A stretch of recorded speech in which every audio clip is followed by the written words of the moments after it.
The old adage, where there's smoke, there's fire, isn't always true. The city of Ada uses smoke to test for leaky lines in its expansive sanitary sewer system. It's the crucial first step in a process that will save money for the city and ultimately help keep utility costs down for citizens.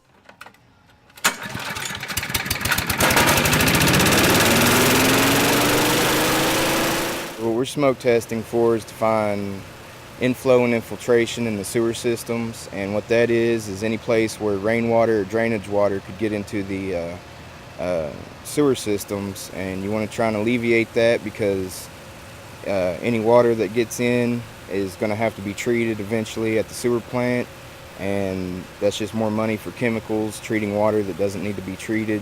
And also, there might be lines that at the moment don't need to be replaced.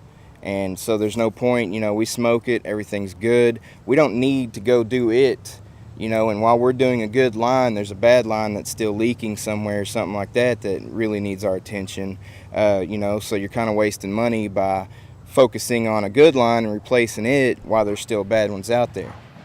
There could be lateral cracks in the line. See, Ada's still mainly full of old clay line. And that clay line over time, it only comes in 3-foot joints for the most part.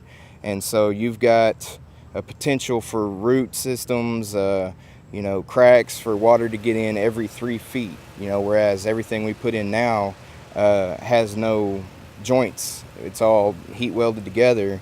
And so that alleviates the root problem, alleviates any infiltration.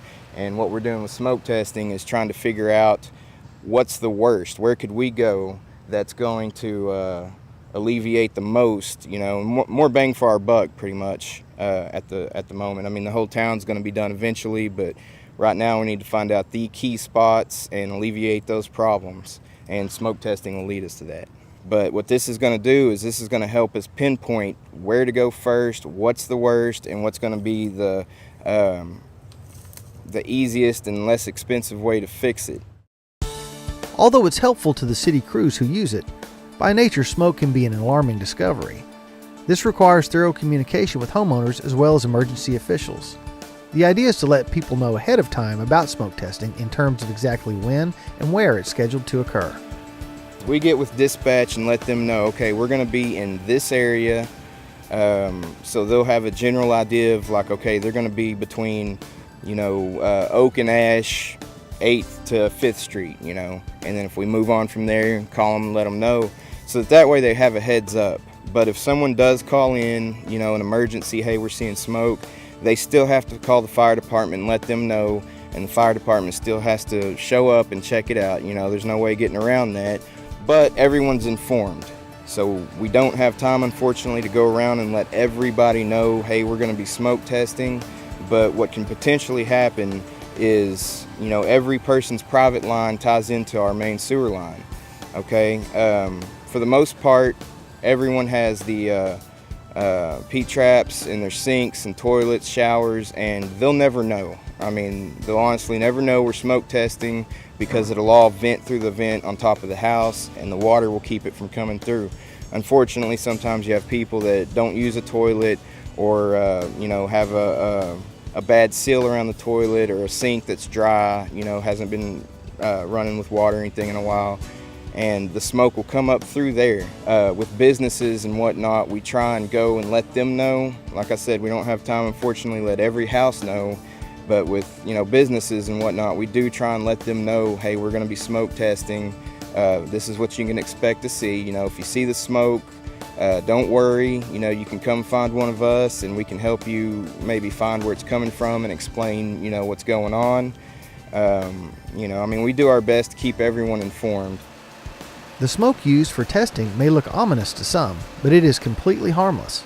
Aside from a localized temporary visual haze, there is nothing dangerous about the smoke. What I really want everybody to know is that it's non-toxic. There's 2 different types of smoke we use. We have these canisters full of liquid smoke, and basically all it is mineral oil. Okay, mineral oil isn't going to hurt you. It's non-toxic. It doesn't leave a residue, and it will disintegrate fast, once it hits the air. The other smoke is smoke bombs that we use, and again, it's non-toxic, but it has more of that 4th of July smell to it.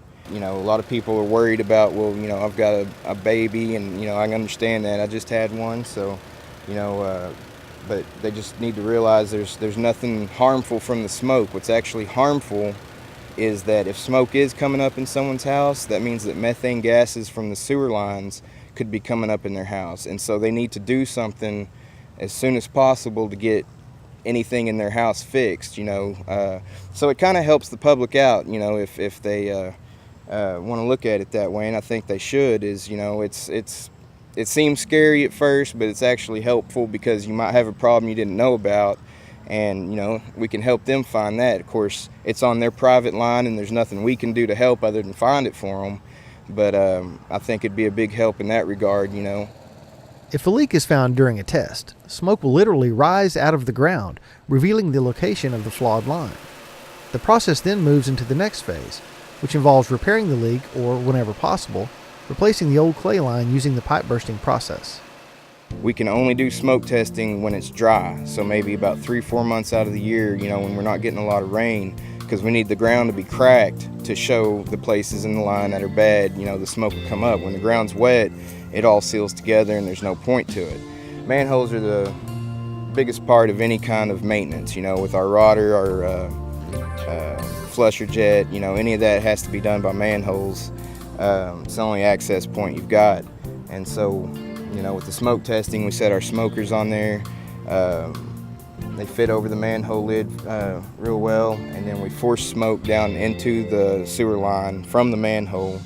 And what that does is we have one of these at each manhole, and it causes, the air and the smoke to go, and it has to come out somewhere.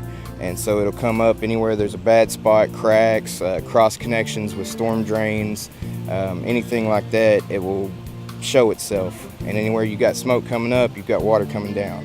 If a line is bad, for 50 or 60 feet, it's throwing smoke out of the ground, then we know, okay, we need to go over there and pipe burst that line. That whole line's bad.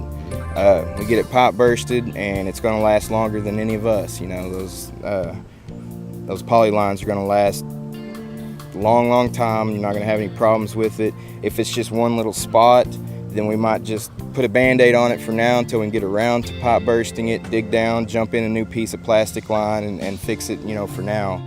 When out performing smoke tests, city crews are also using satellite-based technology to map the system's sprawling infrastructure. This digital information will greatly improve the city's efficient management and maintenance of the sanitary sewer system in the future. We come across manholes that haven't been on any city map ever. Even people that have worked here for a long time, oh, well, I didn't know that was there, And we find ones like that all the time.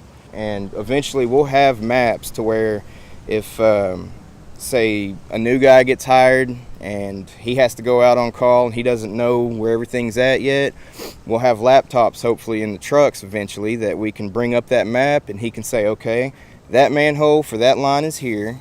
I can go to this one. We're going to have the flow direction on it. We'll have all the information we need to show, okay, this is what I'm getting into. It's an 8-inch line. The manhole for it's right here. It's going this way, so I need to come and rod that way. Same application could be used for water lines, for valves to turn the water on and off instead of just a few people knowing and remembering.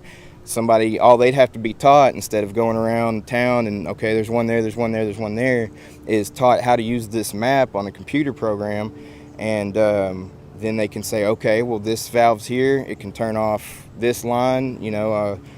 Applications in New York that they use for this GPS is they GPS their trees. Their park department GPSs their trees and keeps up with it. I mean, there's no end, Utilities department can use it for their water meters, because I used to work over there, and grass can grow up around them, or you can get covered up by snow or leaves, and you can say, okay, well, I know that meter's here, I just gotta, kind of dig for it or something.